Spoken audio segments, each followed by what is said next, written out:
Welcome to the Logistics Dialogue of Exim India. We are with Mr. Matthieu Moerman, who's the Director Offshore and Renewables JSA Alliance, as well as Managing Director of SAL Offshore. Correct. Good afternoon, sir. Firstly, welcome to India. Thank you very much. What brings you here in these summer months? Well, it's actually it's an honor. In that sense, it's the first time for me being in India, being in Mumbai. So looking forward to the upcoming 3 days to experience the people, clients, meeting the clients, the culture of doing business with the Indian clients. What we have, of course, we have our office here. In the form of SAL Maritime, being a long-term agent for SAL and for JSI, and also would like to meet the persons in life with whom we are basically doing business on a daily basis. Sir, I mean, looking back, how would you describe the journey of SAL, that is SAL Heavy Lift earlier, and subsequently the JSI Alliance in India? You see, the journey for SAL started over 40 years ago, represented first by our SAL owned by founding fathers Klaus and Hans Heinrich. Started trading with, let's say, small equipment. As India is a producing country, before 40 years ago it was more importing country, so where a lot of equipment came in the country for engines, etc. And now you see that from an importing country it's becoming an exporting country, and basically doing all kind of machineries, transformers, but also for renewable equipment. So we definitely see a transaction in doing business with Indian clients and also with producing. I mean, for the knowledge of the trade, I'm sure they know this, but still, could you elaborate on the JSA Alliance service offerings in India currently, the nature of the cargo handle, and how the volumes have evolved, have increased over time? Yes. So Jumbo SAL Intermarine Alliance is actually formed 5 or 6 years ago, starting with Jumbo SAL. That's where we started doing creating a commercial platform, where afterwards, just after COVID, SAL took over Intermarine, and that's why also we added Intermarine. Originally, we were both Jumbo and SAL were, let's say, the ultra heavy lift carriers, shipping the let's say the 500 tons unit weights. By adding Intermarine, we are also creating a bigger variety of cargoes, cargo volumes. So where we started as an individual company with 18 vessels, 23 vessels, now growing with the 3 carriers, growing up to 80 vessels by the end of the year, ranging from crane capacities from, let's say, 60 tons crane capacities up to 3,000 tons. And also by our latest additions of our HTV, our heavy transport vessels, which are submersible, up to 35,000 tons unit weight, what we can basically can carry. So in the end, the variety of cargoes what we can ship is basically from a cradle, from 1 kilo up to 35,000 tons, and automatically an increase of volume, not only in India but in the rest of the entire world, serving our clients and our client needs. So, I mean, you would say that the coming together, the JSI Alliance has brought about multiple benefits and advantages for the overall company. Yeah, correct. Now, coming to your specific area of expertise, I mean, you are the head of renewables and the offshore segment. So, firstly, what is it that you do? Could you explain the operations under this segment for the JSA Alliance? Yeah, so the JSI Alliance is a commercial platform. Hmm. So that's where we are forming the 3 carriers on a commercial scale. There we are serving our clients worldwide. I'm responsible for the transportation of mainly offshore foundation transportations. Since offshore wind is not only in Europe but worldwide, it's becoming a more and more important segment, and it's a critical part of the energy transaction in the world. So responsible for the transport of that equipment. When we're talking about monopiles, transition pieces, jacket foundations, but also offshore substations for the wind farms. That in combination with obviously with the turbines, with the towers and the blades. Next to that, responsible for the transport and installation of the foundations with our DP2 vessels, where we are actually upgrading one of our vessels by the end of this year, and ready and operational in 27. Next to that, last on the fleet, we are now owning and operating 2 plus recently 2 added semi-submersible vessels up to 35,000 tons of deadweight capacity, where we can do roll on, roll off equipment, but also float on and float off. And that's also what we have done in the past in India already. Okay. So, I mean, you have done this in the past, but going ahead, how significant do you think is the Indian market for semi-submersible and offshore fleet operations, and what are your strategic plans for expanding your presence in India in this segment? Yeah, so we believe that the market in India is growing, and let's say after China, the biggest upcoming country and area actually for exportation of equipment. That in combination with let's say the recent events, what's happening in the world, not only let's say the political situation, the geopolitical situation, exactly, but the combination of let's say the renewable push, what was in the past, mainly in Europe, driven on the green initiatives, became now, due to the situations, actually a need for an independent energy. An energy need basically for the individual areas or the countries. So where India is actually let's say political, a more independent country, not per se, and can also deal with the rest of the entire world. Right. So we foresee that India is going to become a crucial area for export products. As a result of that, we believe that more export is going to happen automatically, and that's also what we have recently done. Infrastructure for port infrastructure will be built, and it will be upgraded in order to support all those equipment to basically to export.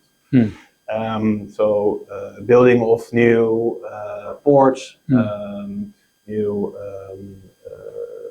quay walls, container cranes, and those kind of heavy equipment and big equipment need to be brought in.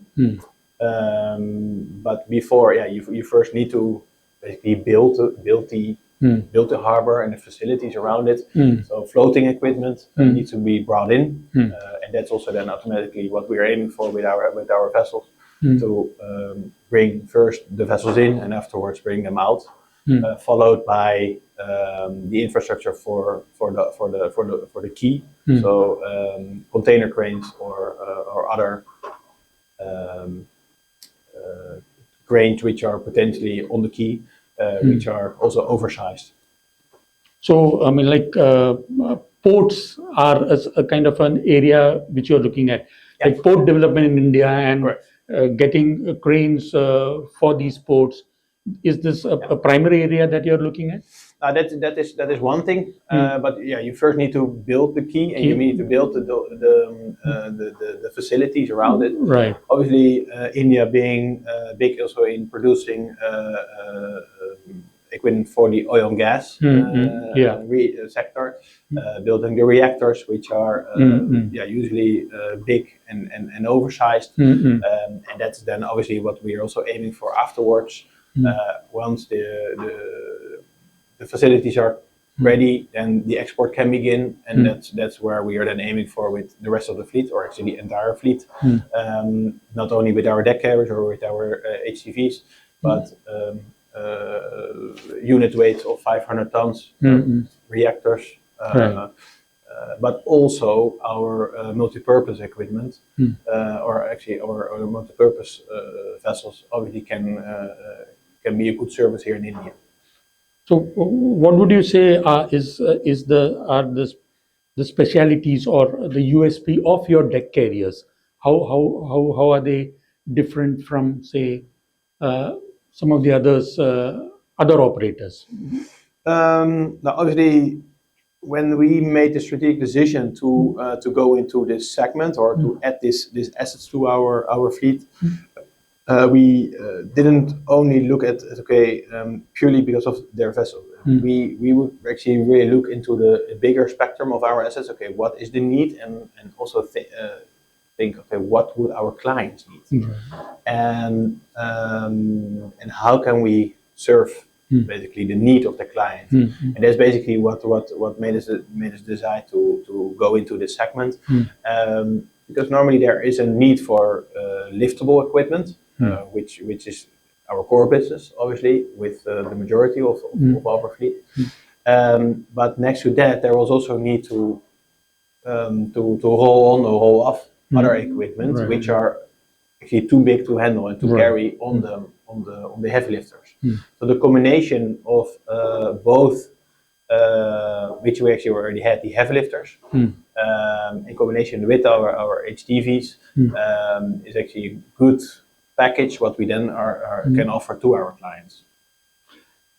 Like talking about renewables, and how do you assess the growth potential of the renewable sector in India, particularly in light of the recent challenges to the traditional energy sources, and globally? Would you think that the geopolitical developments have given a push to renewables worldwide? Yes, I think let's say renewables in India in general, there's an energy need in India. Absolutely. And what I've seen now in the last few hours, the grid is at breaking point, probably. Yes, exactly. So the energy need is per se needed, and you cannot only do that with oil and gas anymore. So there needs to be a way of creating a different energy resource. Wind or solar is in that sense for free, so that is the cheapest solution. Infrastructure is going to be one thing, I think, for India. The grid connections, for example, for offshore wind foundations, connecting it to the grid in India, that will definitely take some time, and that is also, I think, the biggest hurdle at the moment here in India. But it will come. I'm pretty sure it will come. There's a lot of people here and a lot of smart people in India, so I'm pretty sure they will find a way to get connected to the grid. Obviously, India is already producing blades, turbines already, tower sections. So with regards of production, it's already there. That knowledge is already there. You also see that because that's what they're exporting. But yes, the geographical situation at the moment is that also already what I basically said is there is a need for the local regions, or the continents, to create an own energy supply. Where in Europe originally it was really driven by becoming a greener world, in combination with obviously with making money, because it is a business case, is now actually a need.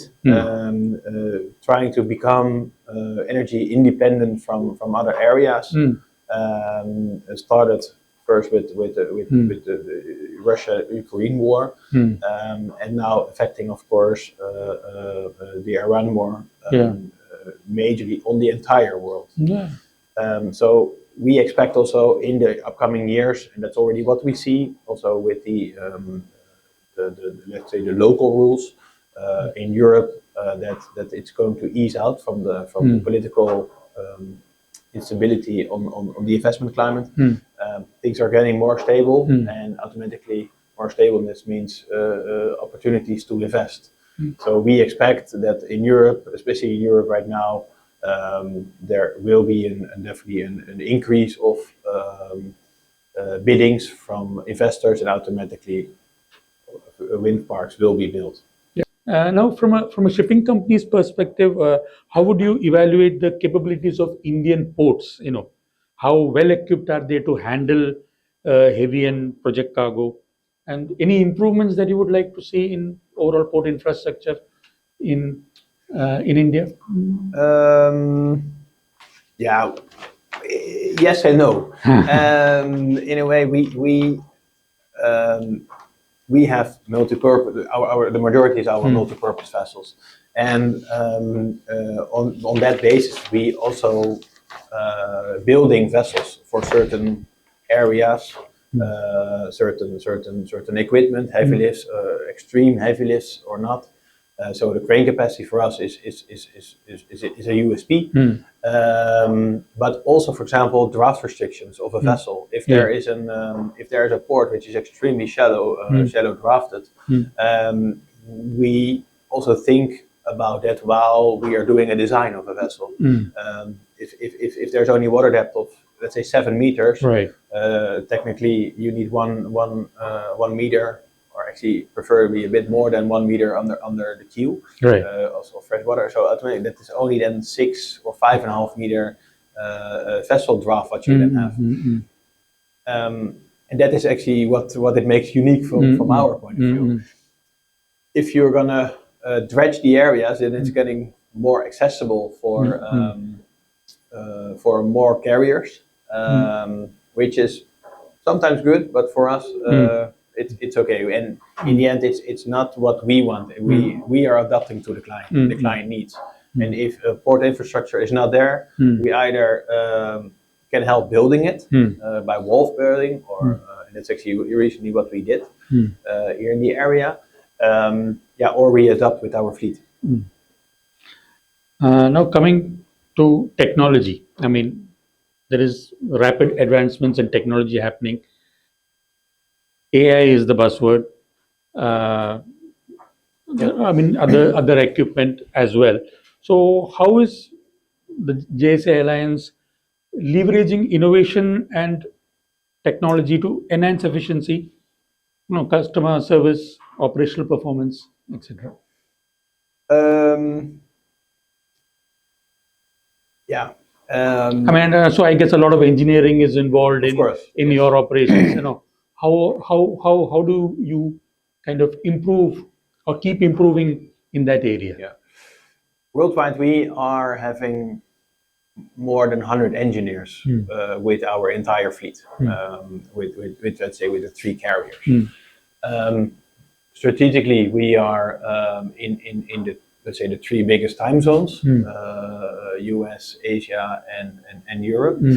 And what we see is where originally in the early days we were still doing things on the telex. Things are now moving basically in it with your phone, on the WhatsApp, or on the email, or whatsoever. Yeah. AI is definitely helping that, and that is also supporting efficiency in the world. And so with us as well. For example, we are working on the tooling where we have our input from our inquiries worldwide. There is a tooling which we are developing, partly driven by AI, partly other smart solutions, to help us to help us in finding the right combinations for our vessels. So that is definitely something we are helping. In the end, it's still important that we are as human need to challenge Right. the computers and let's say the smart world. So that's more working on the efficiency. At the same time, shipping is I would say pretty traditional, Right. and in the end, talking to people is still very important. At least we believe that's very important. You still then you find all the things in between the lines, and yeah, basically reading and trying to find out what is in between the lines is actually making a difference of a successful project or a not a successful project with certain consequences, either for the financial or simply a not possible project. I mean, you have had a long association with SAI Maritime.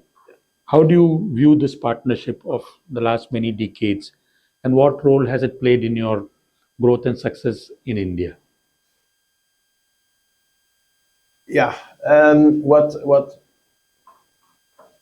even that you need right now internet AI is extremely smart. In the 40 year or over 40 years ago, it was not simply not there. Right. Where SAI Maritime was then only started for a few years with agency growth into indeed being the commercial representation for SAL and now for JSI. Yes, sir.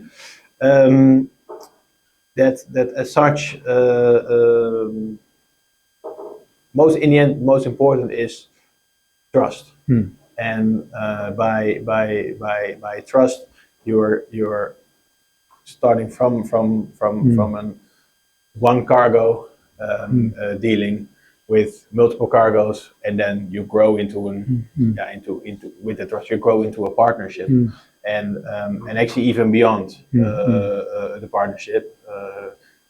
I think it's fair that to say that SAI Maritime is basically part of our journey within SAL and within JSI. And also they evaluated with that, and they joined us in that evaluation. So in that sense, it's extremely nice to see that they are growing together with us, Right. and also adapting to it. And it also showed that by fixing different cargoes and booking the different cargoes for our clients, we're really looking in for a cradle, small cradle, up to floating cargo, and also that's what they have proven to find the right clients for us as an owner. Finally, what message would you like to share with the Indian trade and industry stakeholders here about the way ahead, about your plans for the future here, getting into new areas, etc.? Yeah, that's always a good question. In the end, it is about finding a balance in a cooperation and client owner relationship. What we have, of course, is there's always different needs, but in the end, I think if we can find the right balance between a cargo on the freight level, what is right and what is too expensive or what is too cheap. In the end, both parties need to be happy in order to create a long-term relationship. And I think trying to find a balance for Indian market between the need for a certain price and the quality, what comes with it, is an important one for the future, for not only India but for the entire world. So maybe an interesting thought, but I think that's definitely an important one. Trying to find balance in order to create a long-term relationship with your clients. Thank you. All right, you're welcome.